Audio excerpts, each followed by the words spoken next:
This is NC Spin, an unrehearsed discussion on issues of interest to North Carolinians. Now, here is your moderator, Tom Campbell. Welcome. You've heard and read the spin the media and the politicians have put on the issues of the day. To get the correct spin on what's going on in North Carolina, let's introduce you to our panel of experts. They include former legislator Connie Wilson, John Hood from the John Locke Foundation, Chris Fitzsimon from NC Policy Watch, and former House Speaker Joe Mavretic. Well, we hope you and your family have had a wonderful and safe Thanksgiving break, and we are thankful you joined us for what should be a very interesting show. On this week's agenda, we're going to talk about growing complaints regarding our state's transportation funding formula, a proposal to reduce the amount of ethanol in gasoline, and how it's going to affect North Carolina, and we'll respond to remarks made by Commerce Secretary Sharon Decker as to why our jobless rate remains so high. And of course, as always, we ask our panel to tell us something we don't know. Let's take time out from football and pumpkin pie and get started. Many of us have traveled over the holiday period, most on North Carolina highways. When Governor McCrory instituted reforms in transportation funding, he effectively uncoupled the previous formula, promising a smarter use of diminishing road funds with data-driven decision-making. The strategic mobility formula has DOT's objective analysis making 100% of the decisions on major statewide roads, 70% on regional projects, and 50% on local projects in the 14 DOT divisions. But local officials are complaining they're not being given enough consideration in project selection since division engineers also have half the authority on these projects. The Board of Transportation met recently to discuss the complaints and voted to keep the formula in place. Chris, at the heart of this discussion is the fact that most of our transportation funding comes from the gas tax in North Carolina. Secretary Tony Tata says we're going to face a $1.7 billion decline in highway revenues because cars are more fuel efficient, and during that same time we're going to grow by 1.3 million residents. We've needed this funding formula to be changed for some time. What do you think of it? Well, I think there's no question that everybody would agree with this. I would think we need to manage our transportation dollars better. I do think, as John has pointed out before in the show, Governor Perdue took some of the politics out of the Board of Transportation. I don't mind a scientific analysis. I do have some questions, as Joe has raised on this show, about the definitions, what is a statewide road, and so forth. But the bottom line is, Tony Tate is right about that. We don't have enough money to adequately pay for our transportation system and the expansion with the new people moving to North Carolina. He said they're looking at new revenue options. We're going to have some new money. The thing that makes sense, of course, which we've also talked about many times that nobody wants to do, is charge people for miles traveled by some form or fashion. But that has been attacked roundly on the right and occasionally even on the left. That's not a popular thing with the people who are driving. Joe, we've had, in the times past, we've had DOT board making decisions, legislators making decisions, governors making decisions. Is this new strategic mobility formula taking some of the politics out of the decision making? Well, that may be a side benefit, but I think what our viewers need to know is we introduce a new term. It's called the normalcy bias. And what it is, it's that mid-place between fight or flight. And we used to talk about it in terms of sticking your head in the sand. Well, that's what we have done, at least since the mid-'80s, about the need to change the way we get revenue for the Department of Transportation.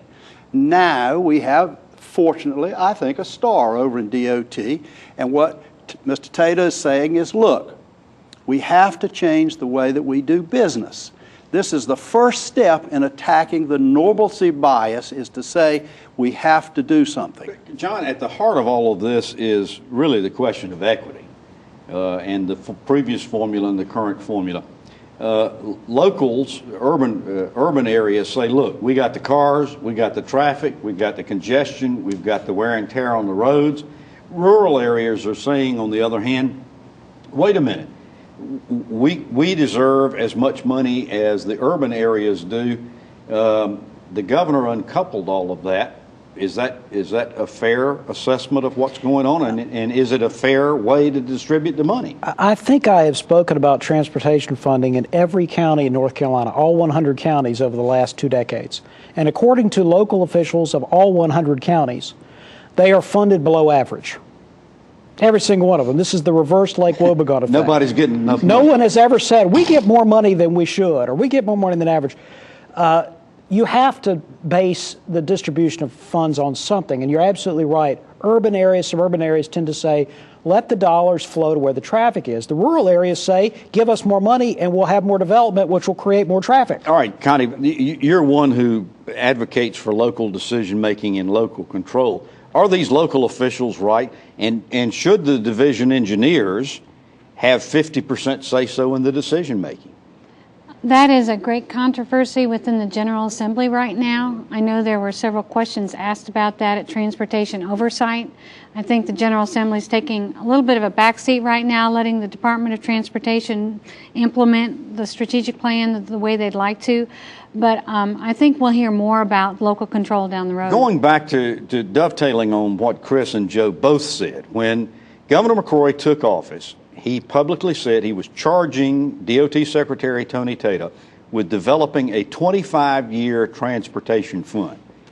We hadn't heard anything about that in recent months. Does anybody know where it stands? That's still underway. That's not something McCrory just pulled out of the air. He actually, when he was mayor of Charlotte, they put together, I think, a 25-year transportation, forward-looking plan for Charlotte, and so he's just applying the same idea to North Carolina. Now, the idea that North Carolina DOT has never done long-range planning is a myth. They've always done long-range planning. Oh, yes, I remember. But you have to do it. You have to do it, and they have to be realistic about what the needs are going to be. Here's the real question, I guess. We've sat around this table for many years. All of us have agreed we've got to do something about funding transportation. We've agreed in recent years that the Highway Trust Fund and the gas tax aren't doing the job. If everybody agrees on this, why is it so doggone hard to get decisions made to increase funding? Tom, when we have a hurricane coming, there are people who say, we've heard all that, we've lived here all of our life, we're going to stay. It's the same thing. That is the normalcy bias. It is. It's probably not going to happen right now, so let's kick the can down the road. And even the bigger issue is this, is you're asking politicians who have to run every 2 years for election to dramatically raise taxes. And the last time we did that for the Highway Trust Fund was when Governor Martin really went out there and sold it. The taxpayers bought in with it, and it didn't hurt people politically. Well, it's hurting them now because some of the same people who supported that who were saying we need to cap the gas tax, we need to cut the gas tax, our gas tax is too high. At the same time, we don't have enough money to fund roads. Well, you can watch NC Spend anytime you want. Just go to our website, ncspend.com, and click on the YouTube button on the right side of the page. We post each week's show on Friday, so view us anytime you like. And while at ncspend.com, be sure to sign up for our free weekly email newsletter, Spend Cycle. And you can follow us at NC Spend on Facebook or on Twitter at NC Spend Tweets. 4 ways to keep the conversation going: ncspend.com, NC Spend on Facebook, and on Twitter at NC Spend Tweets and Spend Cycle. We look forward to hearing from you. When we come back after these messages, we're going to talk about ethanol running out of gas. NC Spend will return after these messages. People always ask us, don't you get tired of driving to the coast every day? We have never said yes. We enjoy bringing the fresh fish to those that don't have time to drive to the coast. The relationships that we have with fishermen in eastern North Carolina are more than business to us. It's more like family. They depend on us and we depend on them. We are proud to work with North Carolina fishermen to bring fresh fish from our dock to your table.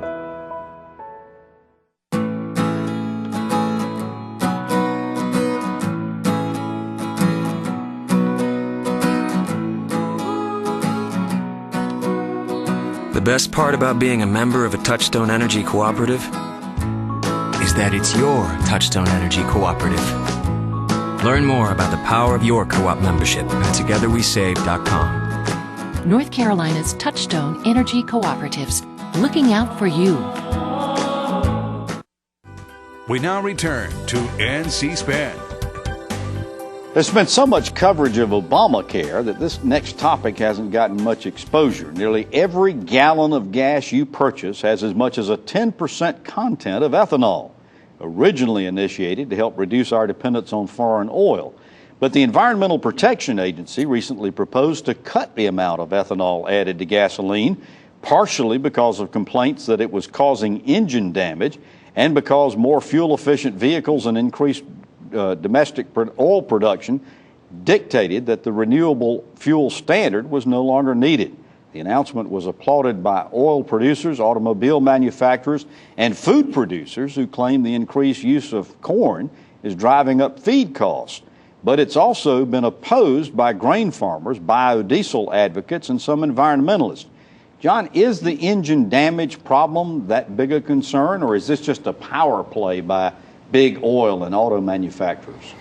Well, I never thought I would praise the Obama EPA for doing anything sensible, but this was a great idea. They should have done this a long time ago. And yes, there is engine damage, but that is not the major reason. The other reasons you mentioned make more sense. In particular, the effects of this artificial government-subsidized demand for ethanol, for corn, it's completely screwed up the farm business, the use of land, the use of marginal land. It's actually been bad for the environment because it puts land into cultivation that otherwise wouldn't be cultivated. And the main thing it's had an effect on North Carolina is that, remember, our agriculture sector is mostly livestock. It's mostly poultry and swine and animals that eat grain. And so this has hurt North Carolina's industry tremendously to have these artificially high corn prices. I'm glad to see that they might come down. As the owner of a two-cycle outboard boat motor, I can tell you that it's creating all kinds of havoc with my motor. Joe, what kind of effect is this going to have on North Carolina? Well, I think it's going to have a good effect, and John's on to something. If you take land out of production that's in corn, and we do not dominate the grain market in America by any stretch of the imagination, then that land will go into producing other things that I think have a higher value to the growing farmer. The second thing is, I think it will help the seafood industry in North Carolina because there got to be alternatives to the kind of agriculture that's supported by grain agriculture. Connie, is the real concern here over the percentage of ethanol or whether or not it ought to be added to gas at all? Both. To really get the gas efficiency that they were looking for, they were going to have to go up to 20%. And at 15% ethanol, the manufacturers will not warranty cars anymore. So they definitely had a problem coming. And from what I hear, Sierra Club had problems with it. You had all these other groups that was there was such an overwhelming opposition that what we're looking at was inevitable. All right, well, Chris, if that's the case, and everybody here curiously and unusually seems to be in some agreement about all of this, should we just abandon this ethanol program altogether? Well, I'm not sure we're ready to do that, but I'm fascinated that part of the discussion was part of the reason we can reduce this reliance on this is because of increased domestic oil production. This president has been attacked over and over and over his entire presidency for not doing enough about domestic oil production, and here we're saying the increased domestic oil production is one of the reasons we can stop requiring so much ethanol in products. Right. Well, when we come back after these messages, we're going to talk about the Commerce Secretary's remarks on our high unemployment. NC Spin will return after these messages.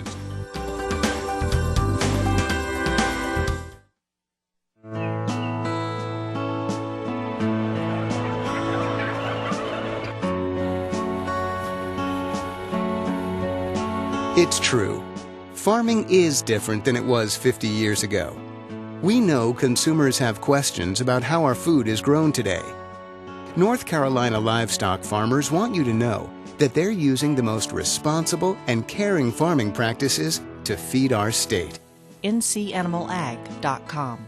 The North Carolina Medical Society is committed to a healthier North Carolina. We feel as an organization representing over 14,000 physicians that we have a responsibility and an obligation to help our citizens become more healthy. And by doing this, we want to help educate them about ways in which they need to keep themselves healthy through good nutrition, exercise, and maintaining a healthy lifestyle. These ingredients will help not only individual citizens become and maintain a healthier outlook on their lives, but also help contribute to having a healthier state. Where do you go when you need to know? AEC makes it easy for you to get the information you need to make well-informed public policy decisions. Our members are industry leaders who are ready to share their industry-specific insights with you. Want to hear both sides of the story?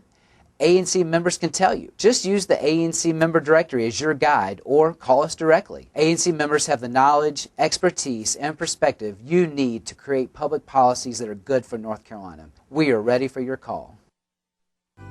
We now return to NC Spin.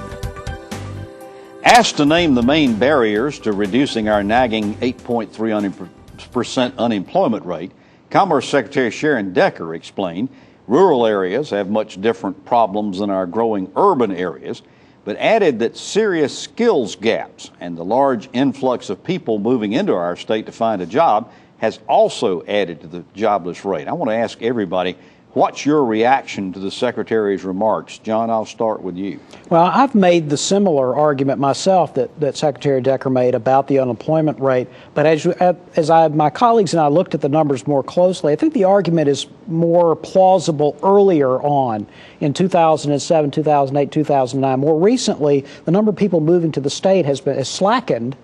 And it's probably not a big factor in the unemployment rate anymore. But she says they're still coming here looking for jobs. They are, but it couldn't possibly be a large enough number now to be. Connie, what's your reaction? You know, rural North Carolina really has severe challenges, and there's so many challenges. There's no one quick fix. There are bright spots in different areas. There's a chamber president up in Spruce Pine. Her name is Shirley Heiss, who's done a great job with dropout prevention. And they've gone from about 45% of the kids dropping out of high school down to less than 20%. There's lots of different initiatives like that we need to have in rural North Carolina to keep kids in schools so they can have the training that they need to help attract the businesses that are needed and get all those infrastructures in place. So this is very complicated. Joe, what's your reaction? Well, first of all, when you look at 8.2, what you really ought to do is to subtract 4%, because in the best economy we have about 4% unemployed, people that are sick, people that are moving, people that are changing jobs, that kind of stuff. Okay, so let's look now at the top 4%, let's say. Okay, of that 4%, how can you have a state that has a 4% unemployment rate and then have all of these jobs in North Carolina that need people, so we get people from foreign countries to come here and do that work? To me, that's not a good setup within government.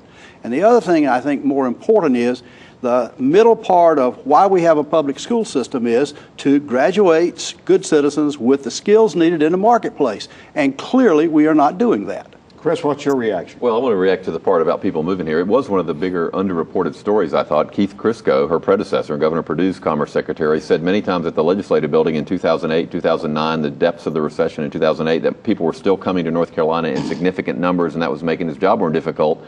The McCrory administration, McCrory ran for office saying he was going to fix the job situation. Now his Commerce Secretary is saying, oh, people coming to North Carolina looking for jobs is making it difficult to reduce the unemployment rate. So this is a story that's been around a while. I agree with John, it's not as bad as it was, but it did play a significant factor in why we were among the nation's leaders during the depths of the recession. All right, going back to what Connie said earlier, Governor McCrory, as I understand it, is going to be announcing and unveiling the details of his economic development reform plan shortly after the first of the year.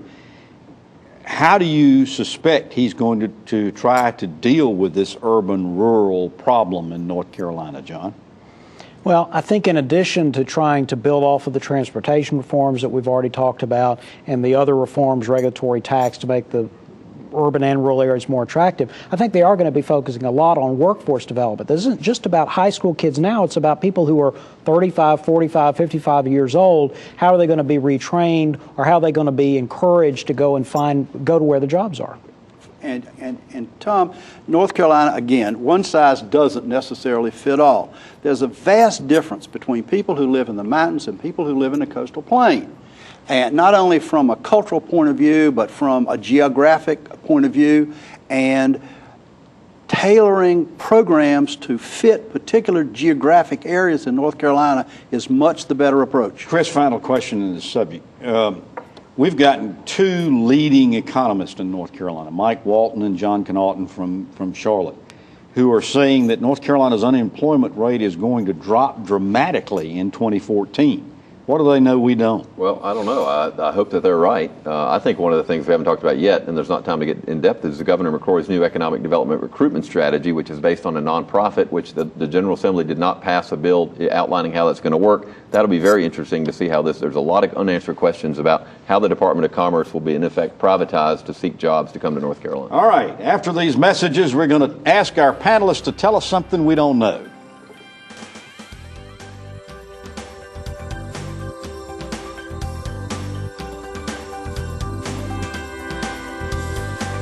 NC Spin is brought to you in part by the North Carolina Farm Bureau. The Farm Bureau and Agriculture. We keep North Carolina growing. You trust your family physician to care for you and your family. We treasure that trust and are committed to providing the best care possible for all North Carolinians. It's time for Medicaid reform, but not without input from North Carolina's family physicians. Medicaid reform will impact health care for all of us. Tell state leaders you want your physician involved. We need Medicaid reform that's good for North Carolina. To sign our petition of support, visit rnchealthcare.com.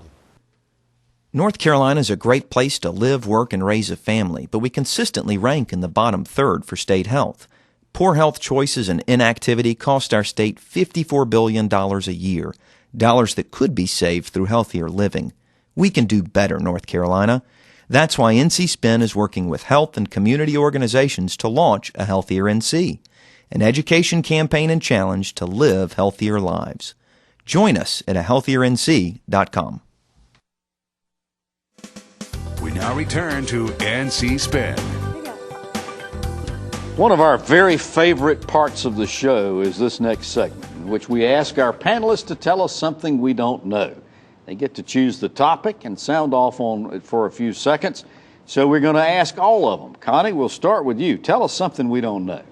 Well, I'm hearing rumblings at the legislative building that people are very concerned about where the numbers are really going to come in for Medicaid.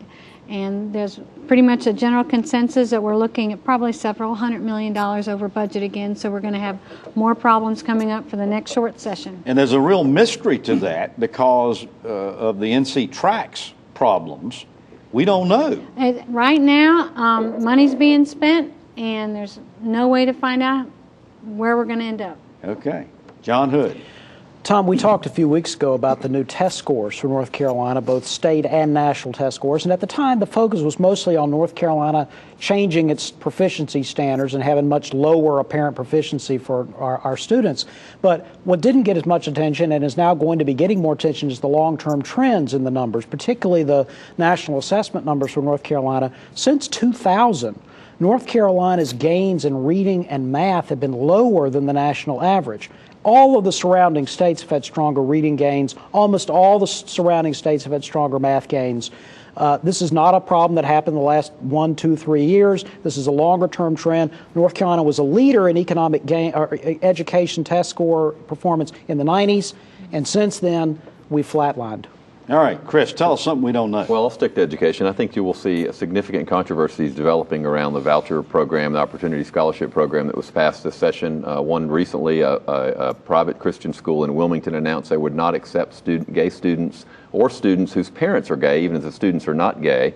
And yet these schools, for the first time, will be receiving taxpayer money. There are a lot of people in the Wilmington community and other places that are wondering, gay North Carolinians are paying taxes. Those tax money are going to those schools. And getting vouchers. And will not be able to attend the school. So it's really not school choice. So I think you'll see this happen in a lot of areas and a lot of schools. This will be a big issue to wrestle with for the voucher program. So how's our legislature going to look at that? I don't know. We'll have to see. I doubt they'll do much to change it, but I think it will be a significant controversy. Wow. Joe, tell us something we don't know.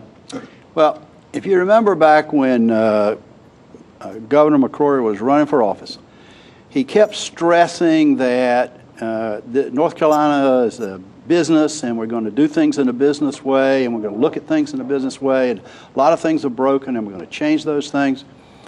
If you pay attention to the subtleties that's going on in the Committee for Governmental Operations, which is the committee that kind of meets between sessions and handles stuff and gets ready for other stuff, if you listen carefully to people who are presenting to GovOps, what you're beginning to hear is that The administration really does believe that the business of North Carolina is business, and that we ought to present ourselves to outsiders in a business-like way. For example, if we go to the bond market and say, look at our bond position, if we go to Wall Street and say, look at our investments for retirement systems and whatever, here is the balance sheet for North Carolina.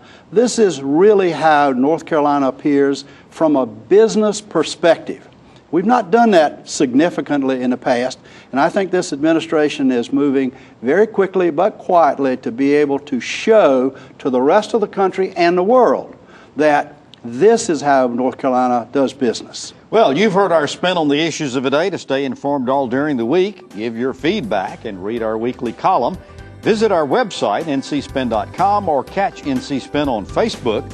We hope you'll join us next week when we take on more issues of interest to the people of North Carolina. Until then, have a safe rest of the holiday Thanksgiving holiday period, and watch out for the spin. Join us next week and get the spin on issues facing our state.